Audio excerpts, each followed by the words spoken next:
Kemudian yang keliru tentang golongan yang mendakwa kononnya mereka ni ahlul hadis, lalu mereka menyalahi ijma' para ulama, terutamanya dalam bab akidah, adalah mereka mendakwa ahlul hadis padahal hadis yang mereka pegang dan ulang-ulang hanya satu.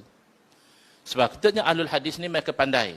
Ini hadis disuruh dengan ayat Quran, ini hadis disuruh dengan hadis yang lain, baru mereka keluarkan makna.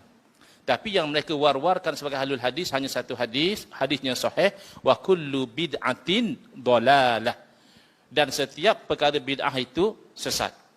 Jadi inilah punca golongan Wahabi menjadi keliru. Dia kata, Ustaz boleh pula kata ada bid'ah hasanah? Nabi SAW dah terus terang, dah bagi tahu kullu bid'atin dalalah. Setiap bid'ah sesat. Ni macam mana ulama pandai-pandai boleh kata ada bid'ah sesat, ada bid'ah tak sesat. Jadi hentamnya ulama tu pandai-pandai. Jadi kita kena habar bisik pelan-pelan kat dia. Abang, yang sebenarnya bukan ulama pandai-pandai. Ulama tu pandai. Yang pandai-pandai tu abang. Abang jumpa satu hadis terus bak keluar hukum. Mana boleh rupa itu? Cuba tengok ulama yang pandai. Ya, hadis sahih, cara kamu tafsir hadis tidak sahih. Al-Imam An-Nawawi rahimahullah ta'ala pakar dalam ilmu hadis. Pakar ilmu hadis pada zaman itu, ratusan ribu hadis mereka hafal sekali dengan perawi. Itu standard Imam Nawawi. Pakar ilmu fiqah, pakar ilmu akidah, pakar ilmu bahasa. Kata beliau ketika mensyarahkan hadis itu dalam Sahih Muslim, qauluhu sallallahu alaihi wasallam wa kullu bid'atin dalalah, sabda baginda dan setiap bid'ah itu sesat, haza am makhsus. Ini lafaznya umum tapi maknanya khusus. Wal muradu ghalibul bid'ah, yang dikehendaki adalah kebanyakan bid'ah, bukan semua. Boleh pula kullu makna kebanyakan. Bukankah kullu itu makna semua? Jawapannya bukan setakat boleh, banyak kali dalam Quran hadis bila Allah gunakan kullu maknanya sebahagian. Bila Nabi SAW gunakan kullu maknanya sebahagian. Atas faktor masa saya bagi satu contoh. Dalam Quran Allah berfirman, wa kana wara'ahum malikun ya'khudhu kulla safinatin ghasba. Di belakang orang-orang miskin tu kata Nabi Khidir alaihissalam. Kan Nabi Khidir alaihissalam buat syarat pada Nabi Musa alaihissalam, nak mengaji dengan saya boleh, tapi jangan tanya dulu. Sampai masa saya cerita, jangan kamu tanya dulu. Tapi Nabi Musa alaihissalam mana tahan. Tengok benda pada zahir syariat bercanggah. Naik sampan orang ditebuk oleh Nabi Khidir. Ini tak kena ni. Jadi akhirnya Nabi Khidir terangkan, sampan tu adalah milik orang miskin. Saya nak rosakkan sampan tu bukan saja-saja, ada sebab. Sebabnya apa? Wa kana wara'ahum malik, kerana ada di sana seorang raja, yang mana raja ni zalim. Ya'khudhu kulla safinatin ghasba, raja ini mengambil setiap sampan sebagai rampasan. Kalau ikut zahir ayat Quran, maknanya tak ada sampan yang raja ni tak ambil. Pasal Quran kata kulla. Tapi sepakat ahli tafsir mengatakan tidak. Raja hanya ambil sampan yang elok-elok saja. Sampan yang ada lubang, yang ada sompet, yang ada apa, itu raja tak mau ambil. Dan itulah hikmah kenapa dirosakkan, untuk mengelakkan daripada dirampas sampan itu oleh raja. Dalam hadis Nabi SAW bersabda, kullu ibni Adam ya'kuluhu turabu illa ajbaz zanab. Setiap anak Adam akan dimakan oleh tanah, yakni akan reput, kecuali tulang sulbi. Baik, tidakkah jasad pada Nabi Allah Subhanahu Wa Taala haramkan ke atas bumi? Bumi tak boleh makan jasad pada Nabi? Pada Nabi anak Adam tak? Anak Adam. Jasad orang mati syahid, Allah tidak benarkan bumi makan. Orang mati syahid anak Adam. Dalam hadis Nabi kata setiap anak Adam akan dimakan oleh tanah. Oh, yang macam tu tak betul lah hadis, Ustaz. Bukan hadis yang tak betul, koma yang tak betul faham. Patut kamu faham, kullu ibni Adam situ maksudnya kebanyakan anak Adam, bukan semua anak Adam. Maka demikianlah kullu bid'atin dalam hadis bermakna kebanyakan bid'ah. Tapi yang sebenarnya Wahabi ni pun dia tak faham semua bid'ah sesat. Dia pun macam kita kok. Dia tak kata semua bid'ah sesat. Tak percaya, cuba test. Dia datang jumpa kita. Teman tak setuju dengan maulid-maulid ni. Kenapa pula? Kan bagus kita buat tiap-tiap tahun. Nabi pun tak pernah buat. Alasan Nabi tak pernah buat. Tak payahlah selawat selang-selang tarawih. Lah pasal apa pula? Nabi pun tak pernah buat. Tak payahlah baca Yasin malam ni 10 Syaban. Pasal apa pula? Nabi pun tak pernah buat. Habis Nabi tak pernah buat, apa masalahnya?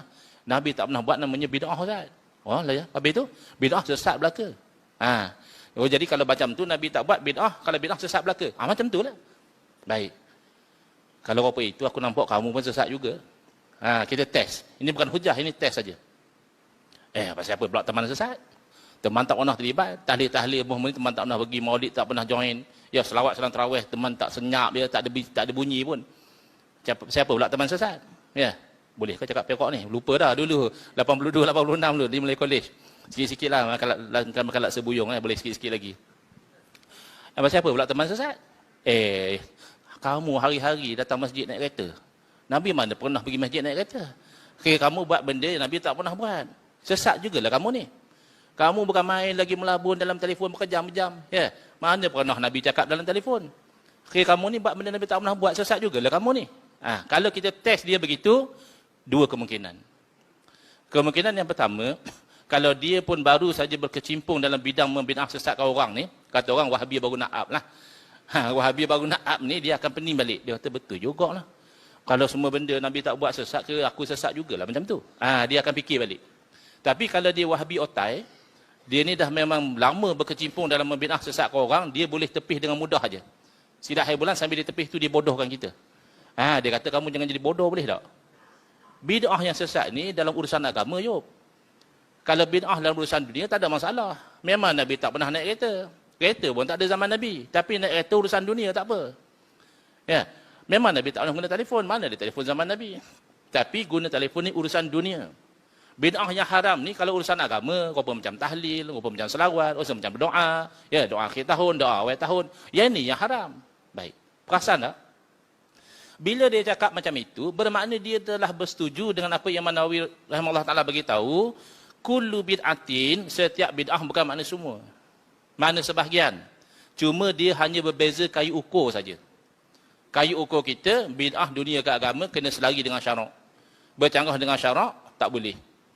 Dia kata tak, bid'ah dunia tak apa, bid'ah agama tak boleh.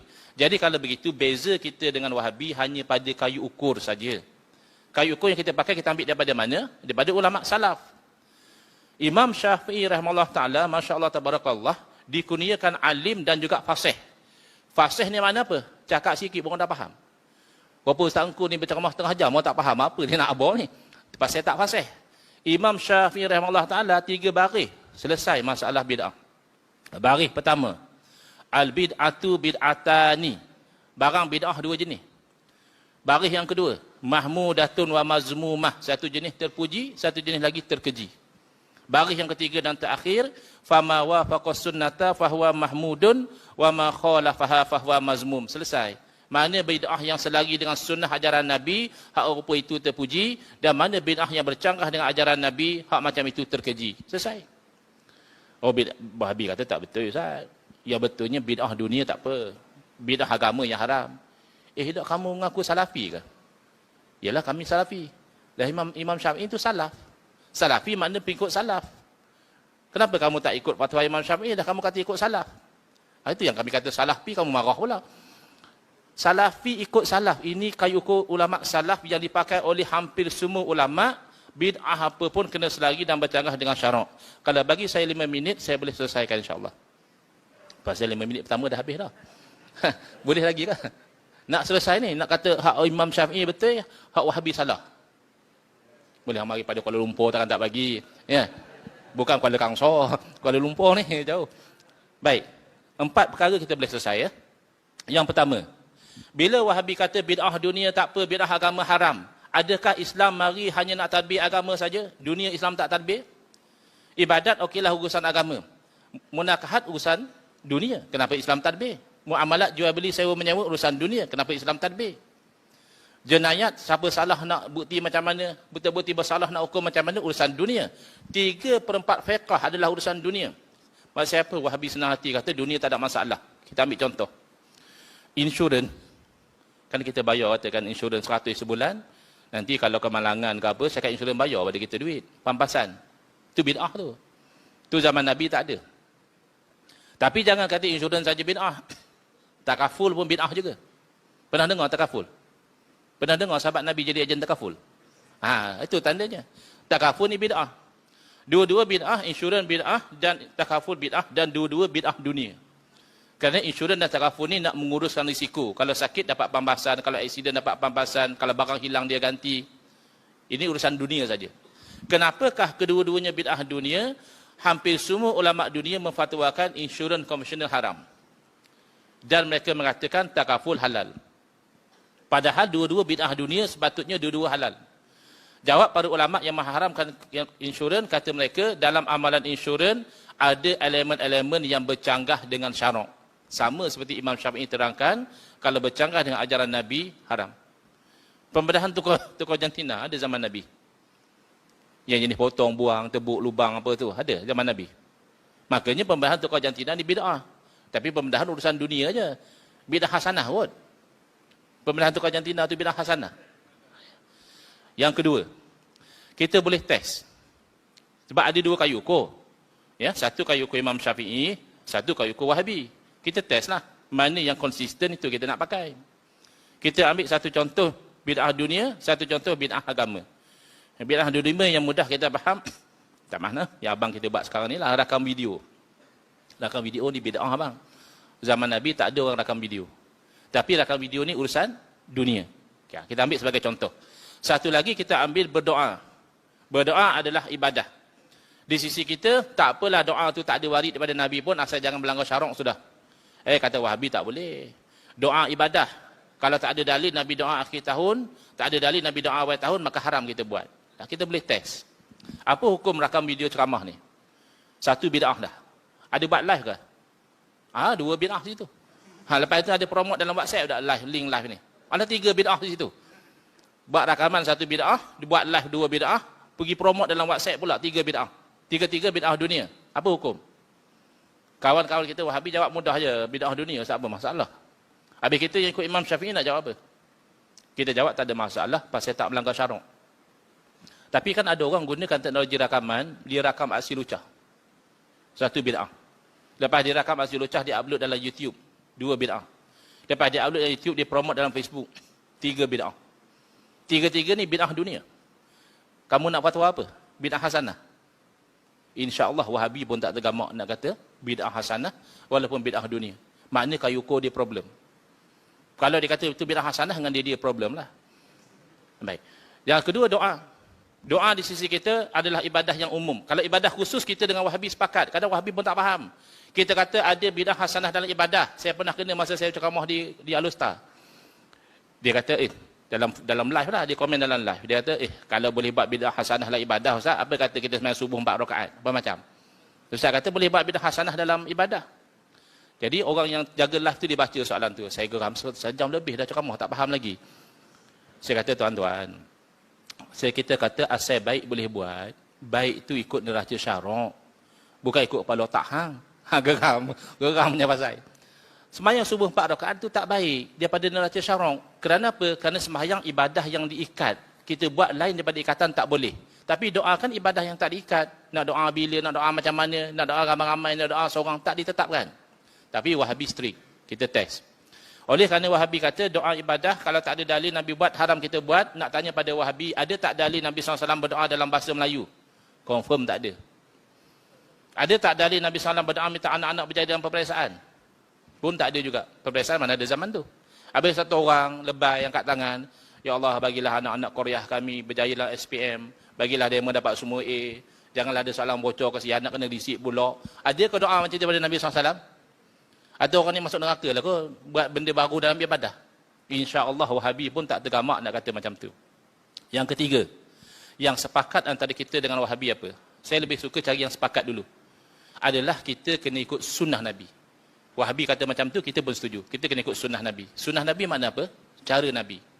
Macam mana cara Nabi SAW berdepan dengan benda baru, benda bid'ah, benda yang Nabi sendiri tak buat, benda yang Nabi tak suruh, tiba-tiba orang buat.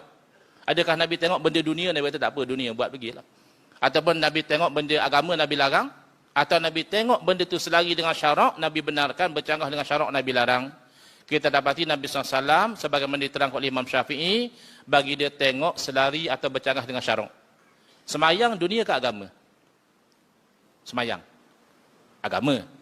Di zaman Nabi SAW, ada satu imam, dia buat bid'ah dalam semayang. Dia buat benda yang Nabi tak biasa buat dan Nabi tak biasa suruh. Apa dia? Tiap rakaat dia baca suratul Ikhlas. Dia baca Fatihah, betul lah dia jadi imam sama Isyak. Fatihah selesai, dia baca Qul Huwallahu Ahad bagi habis, dia baca surah misalnya Wadduha. Kemudian dia rokok. Rakaat kedua, Fatihah lagi sekali, Qul Huwallahu lagi sekali, barulah dia baca Alam Nashrah, baru dia rokok. Jadi benda ni pertama Nabi SAW tak pernah buat. Duk baca Qul Allah tiap rakaat Nabi tak buat. Yang kedua Nabi pun tak suruh apa itu. Yang ketiga makmum tak suka. Jadi makmum hantar wakil lah, bawa kat imam, imam pilihlah satu. Kalau imam nak baca Qul Allah cukuplah dengan Qul Allah, tak payahlah baca surah. Kalau imam nak baca surah, tak payahlah Qul Allah, pilih salah satu, jangan baca dua-dua. Lebih kuranglah imam jawab, dia kata, ish, kalau mikir orang nak teman jadi imam, rupa inilah teman sembahyang. Kalau korma nak rupa lain, nanti imam lain dah senang. Susah hati. Akhirnya makmum mengadu kepada Nabi SAW, imam kami ni macam ni masalah dia. Kalau betul lah teori, buat benda baru dalam ibadah tu automatik haram, maknanya Nabi SAW kena panggil imam ni dan larang. Kerana kewajipan seorang Rasul, tabligh, menyampaikan hukum, benda ni haram Nabi panggil, buat benda saya tak pernah buat, buat benda saya tak pernah suruh dalam ibadah ni haram. Dah jangan buat lagi. Tidak begitu yang berlaku. Nabi SAW panggil, Nabi tanya, kenapa imam tak mau ikut cadangan daripada jemaah? Jawab dia, inni uhibbuha ya Rasulullah. Sesungguhnya aku kasih kepada suratul ikhlas wahai Rasulullah. Kasih pada ayat Quran bercanggah tak dengan syarak? Tak bercanggah. Ulang ayat yang kita suka dalam Quran bercanggah tak dengan syarak? Kulah imam kampung kita, asal sembahyang kuliah ku Allah, asal sembahyang kuliah ku Allah. Ada larangan tak? Memanglah kadang kita cemoy, tapi ada larangan tak? Oleh kerana benda ni baik dan tidak bercanggah dengan syarak, bahkan Nabi puji. Nabi kata hubbuka iyyaha adkhalakal jannah, kasih kamu kepada surah tersebut memasukkan kamu dalam syurga. Dan yang terakhir, saya duduk tengok tu muka saya, lain duduk tengok muka pintu. Baik, iaitu Khulafa ar-Rasyidin. Saya ambil satu contoh saja. Sebab mereka kata tak boleh buat bid'ah dalam perkara agama. Azan perkara agama ke atau dunia saja suka-suka nyanyi-nyanyi je? Azan perkara agama. Seruan dalam sembahyang. Sahabat Nabi, seorang Khulafa ar-Rasyidin, salah seorang Khulafa ar-Rasyidin iaitu Sayyidina Uthman bin Affan radhiyallahu anhu buat bid'ah dalam perkara azan. Zaman Nabi SAW, zaman Sayyidina Abu Bakar, zaman Sayyidina Umar radhiyallahu anhuma, azan untuk salat Jumaat sekali ya. Khatib naik atas mimbar, Assalamualaikum warahmatullahi, azan sekali cukup. Di zaman Sayyidina Uthman bin Affan radhiyallahu anhu, beliau buat bid'ah. Beliau tambah azan sebelum itu lagi. Kerana apa? Kerana beliau lihat kalau azan masih macam dulu, ramai orang tak sempat solat Jumaat ataupun terlambat. Itu ijtihad Sayyidina Uthman je Ustaz. Yalah, ijtihad Sayyidina Uthman kan baik daripada ijtihad kamu. Lagi satu, ijtihad Sayyidina Uthman bin Affan radhiyallahu anhu dipersetujui oleh semua sahabat Nabi. Tak ada seorang pun komplain. Tak ada seorang kata, ini tak boleh, ini bid'ah ni. Ini urusan agama, boleh buat bid'ah. Tak ada seorang pun komplain. Maknanya apa? Maknanya ijma' sahabat Nabi boleh melakukan bid'ah dalam perkara agama asalkan hasanah, iaitu selari dengan syarak. Haza wabillahi taufiq wa hidayah.